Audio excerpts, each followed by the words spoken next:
और अब आइए खबरों की शुरुआत करेंगे बड़ी खबर के साथ। राज्य सरकार ने देर रात 2 बजे 8 आईएएस और 218 आरएएस अफसरों के तबादले कर दिए हैं। आईएएस विनीता बोरा को एमडी राजस्थान जनजातीय क्षेत्रीय विकास सहकारी संघ उदयपुर, डॉक्टर कुंज बिहारी पंड्या को एमडी आरटीडीसी, वंदना सिंघवी को अतिरिक्त निदेशक प्रशासन, एचसीएम रीपा जोधपुर, एच गुईटे को सचिव राज्य बस टर्मिनल विकास प्राधिकरण जयपुर, खुशहाल यादव को joint CEO state health insurance agency और संयुक्त शासन सचिव चिकित्सा एवं स्वास्थ्य विकास, सौरभ स्वामी सीईओ जिला परिषद श्रीगंगानगर, जसमीत संधू को एसडीओ ब्यावर, अर्तिका शुक्ला को एसडीओ अजमेर लगाया गया है। साथ ही करीब 1.5 दर्जन अतिरिक्त कलेक्टर, करीब 87 एसडीओ, 8 जिला परिषद सीईओ, 3 डीएसओ, 2 जिला परिवहन अधिकारी, 1 आबकारी अधिकारी, 5 सहायक कलेक्टर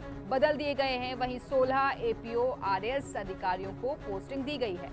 इन सभी को नए पद पर आज शाम 6 बजे तक ज्वाइनिंग अपनी लेनी होगी। इस बारे में कार्मिक विभाग ने सख्त निर्देश भी दे दिए हैं। तत्काल ज्वाइनिंग रिपोर्ट न देने पर कार्रवाई भी की जा सकती है। और नई सरकार बनने के बाद ब्यूरोक्रेसी में ओवरऑल बदलाव किया गया है। नई सरकार ने 76 दिन में 38 सूचियों में 1110 आला अफसरों को इधर से उधर किया है।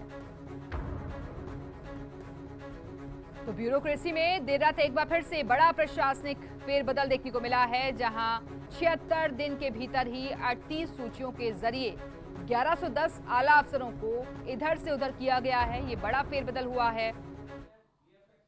और सबसे अहम बात ये कि आज शाम 6 बजे तक इन सभी अधिकारियों को अपनी ज्वाइनिंग भी लेनी होगी। और अगर ऐसा नहीं किया जाता है तो उन पर कार्मिक विभाग सख्त एक्शन भी ले सकता है, अनुशासनात्मक कार्रवाई भी की जा सकती है, नोटिस भी जारी हो सकता है। तो करीब 5 सहायक कलेक्टर बदल दिए गए हैं। ग्राफिक्स के जरिए भी हम आपको बता रहे हैं कि किन किन को कहां-कहां पर नई जिम्मेदारी दी गई है, कौन कौन से अधिकारी हैं जिनको बदला गया है। तो 8 आईएएस और 218 आरएएस अधिकारियों के ये तबादले हुए हैं। और आज ही इन सभी अधिकारियों को नए पद पर कार्यभार भी ग्रहण करना होगा। और इस वक्त सीधे रुख करेंगे अपने सहयोगी का ऋतुराज शर्मा हमारे साथ जुड़े हुए हैं। ऋतुराज, अगर हम ओवरऑल इस सूची को देखें तो कोई ऐसा नाम चौंकाने वाला, आप किस तरीके से देखते हैं इसे? देखिए, ये जो सूची है, जो चुनाव कार्य में लगे जो अधिकारी जो लगे थे उनका 22 फरवरी तक तबादला नहीं हो सकता था। जब ये बात चुनाव आयोग ने कही तो उसके बाद जैसी 22 फरवरी हुई तो उसके बाद तबादलों का दौर जारी है और अभी भी ये जारी है। और अब लगता है 360 डिग्री की पूरी परिक्रमा कर ली गई है। पूरी जो प्रशासनिक तंत्र है उसमें बता देना चाहूंगा कि जब से नई सरकार बनी है तब से 1110 अधिकारी, आला अधिकारी इधर उधर हो चुके हैं। तो ऐसे में अब ये देखना होगा कि क्या अब और तबादले होंगे। अब और तबादले की गुंजाइश वैसे हालांकि काफी कम है और यही कारण है कि आज ही आईएएस अधिकारियों को नए पद पर ग्रहण करने के लिए, ज्वाइन करने के लिए कहा गया है।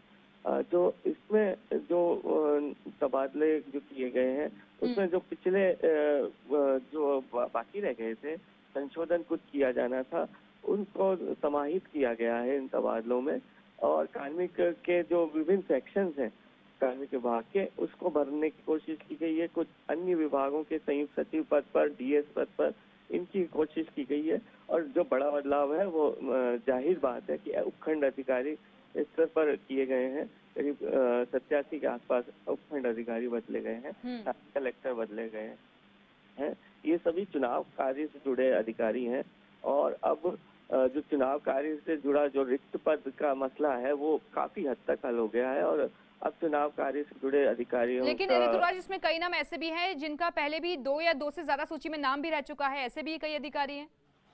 बिल्कुल, ऐसे कई अधिकारी हैं, जैसे असलम शेर खान है, वो उनका पहले भी नाम था, अभी भी नाम है उनका, दूसरी जगह तबादला कर दिया गया। इसी तरह से जो अवधेश हैं, अवधेश सिंह, उनका भी तबादला अभी चेंज किया है।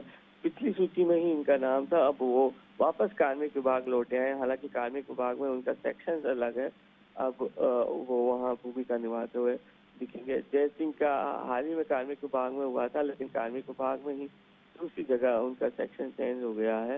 इस तरह से कई ऐसे नाम हैं जो पहले भी इनका तबादला हुआ और वापस इनका त्रुटि सुधार के लिए, संशोधन के लिए इनका वापस तबादले हुए हैं। लेकिन इस बार कार्मिक विभाग जो है काफी एक्टिव भी दिख रहा है, क्योंकि कई बार ऐसा होता है कि जब इधर से उधर किए जाते हैं अधिकारी तो वो ज्वाइनिंग नहीं लेते हैं, तो इसको लेकर भी सख्त एक्शन लिया जा सकता है, क्योंकि शाम 6 बजे तक आज एनी हाउ इनको पोस्टिंग भी लेनी होगी, ज्वाइनिंग लेनी होगी।